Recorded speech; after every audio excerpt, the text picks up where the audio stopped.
Let's clear something out. Camera is the most important part of the cinematic gear ever, and the more expensive the camera, the better. So the best thing you can do for your career is go out there, get a fat loan, sell your grandma and then your kidneys, and buy the most expensive, extravagant camera that you can find, and all of your problems will disappear just like this. Doesn't really sound realistic, does it? Yeah, that's because it's really not realistic, because the camera is just one element of a cinematic setup, and usually it's not even the most important element of it.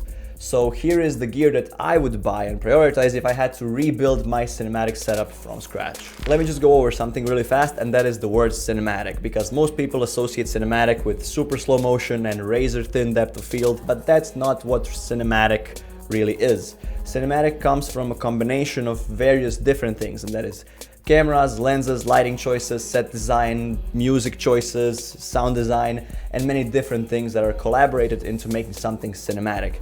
So it's not just one size fits all, this is cinematic and this isn't rule.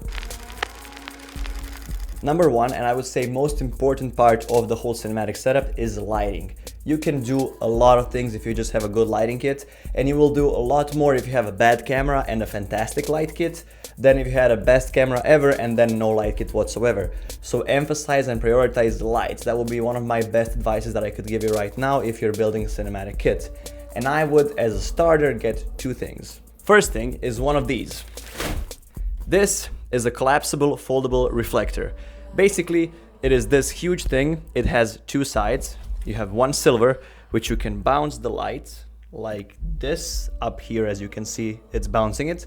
Or you can create negative fill. If you have a lot of light in the scene, you can put this to the one side of the actor, something like this, and then get the negative fill or the shadow side of the actor's face there. And it is also very great because it can collapse and it can fold in on itself, as you just saw. And another great thing about it is there are multiple sides, so it's not just silver and black. There are, on the interior, there is actually a gold side, which means you can actually have kind of a more golden or more warm bounce of color. There is white side, so if you want a kind of really neutral bounce, so not cold, not warm, just neutral bounce. And there is this completely kind of transparent sheet of diffusion, so if you are filming outside and you have some really rough sunlight, you can kind of diffuse it slightly through this. So I would recommend one of the first things you get is this thing, because you can do a lot of things with just bouncing and shaping the light with this one thing than you could with like 5 different lights. And another thing I would recommend you get is tube lights. This is Nanlite Pavo Tube. I believe this is 15C. They are tube lights. They're fantastic because you can literally place them somewhere in the frame and they can look fairly realistic and look fairly practical. They are RGB, so you can change colors. Like you can see right now, this is red, but there are also standard color temperatures, and it can be really great, just kind of rim light, edge light. You can put it in the back, you can put it in the front, and it is very versatile because it is fairly soft light if you put it far back enough, so you can have kind of soft light effect, and it is fairly bright for like just compact size of it, and it is battery operated, which means you can go out and about with it and it's gonna last you fairly long time, and you can buy them in like kits of 2 or even 4. And this is literally one of the first lights that I ever bought, was the kit of 4 of these Nanlite Power Tubes 15Cs. And last summer I made 3 short films in 3 months, and they were lit, I believe, completely only by these, because I had no other light but these tubes. Thing number 2 is lenses and lens choices, and one of the things that I would recommend when just starting out is it's a lot better to get one solid zoom lens instead of buying multiple primes, because if you're just starting out, chances are you are on a budget, and it is a lot better to buy one, let's say 24 to 70mm lens instead of buying 124, 130, 135, 150 and then 170mm lens. So for when you're just starting out, zoom lenses will be your best friends because they give you that versatility.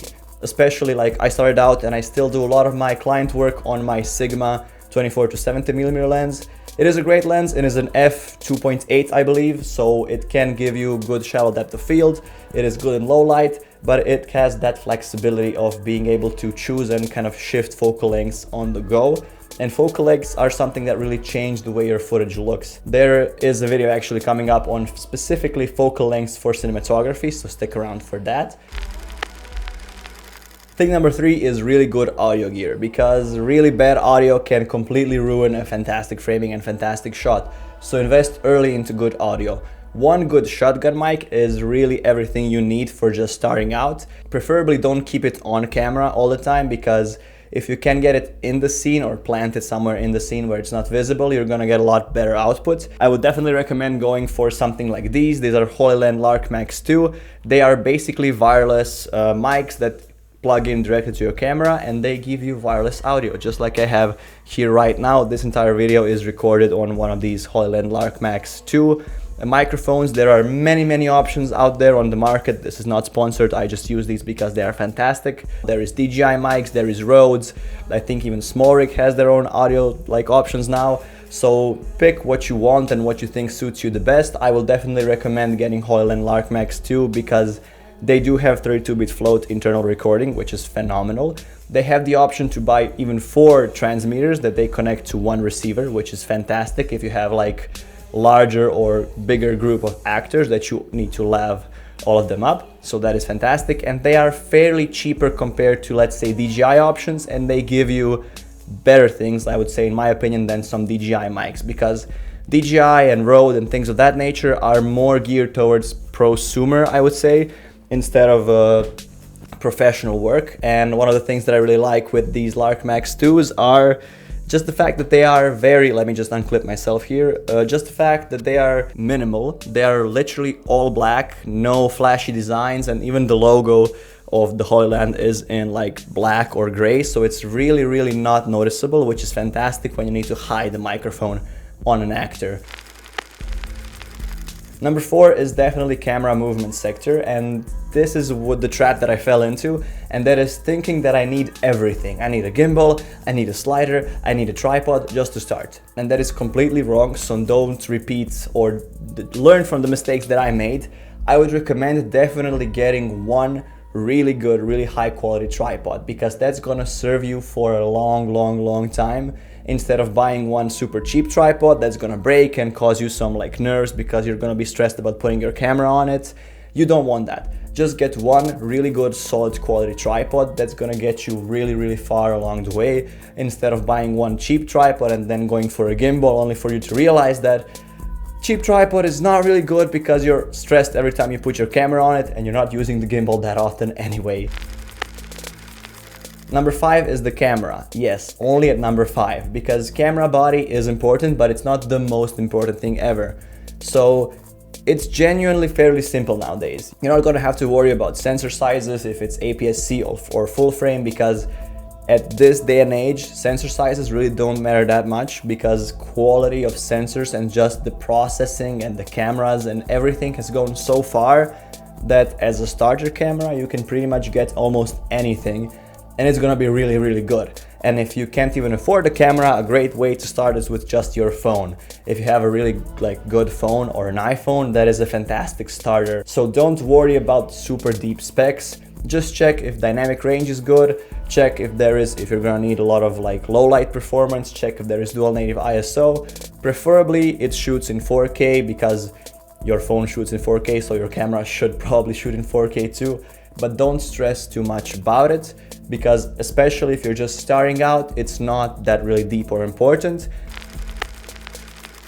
So what if you're on a really tight budget and you're just starting out and you want to build a cinematography kind of kit or a setup? Skip buying the camera body completely, because if you have a phone, a solid phone, it's gonna do wonders. Especially if you have an iPhone, you can download the Blackmagic camera app and you can record log and get really great footage from your phone. So the first thing I would buy if I was really on a budget would be lighting. Spend some of the budget on lighting, because you can achieve really great things, and your footage is going to look 10 times better if you have proper lighting and if you actually educate yourself in lighting techniques, color science, contrasts, things of that nature. If you want me to do a deeper breakdown on this channel for lighting, let me know in the comments, so I will do that.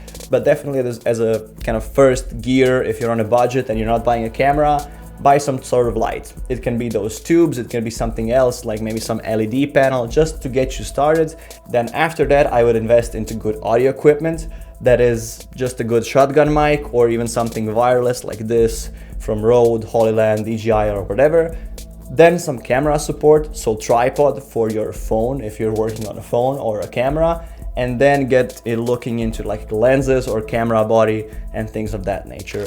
So yeah, cinematic video isn't about the best gear or owning the best and all of the gear possible on the planet. It's actually about working around the gear that you already have and working around the limitations that you have around you, because working with limited gear is infinitely times better than not working because you're just waiting to buy your perfect camera. So definitely just go out with whatever limitations you have and start making movies, start filming, start shooting, start practicing, and most importantly, start learning and start improving bit by bit, and then buying your gear around it when you see that you really need something, because it's gonna help you improve exponentially faster. Thank you for watching. I hope you learned something from this video. I hope I inspired you to go out there and learn cinematography and become a better cinematographer, maybe shoot something. If you do, let me know in the comments so I can check it out. Like, subscribe, follow me on my Instagram at full.frame.production, because there I post my production company work, and I will see you in the next one.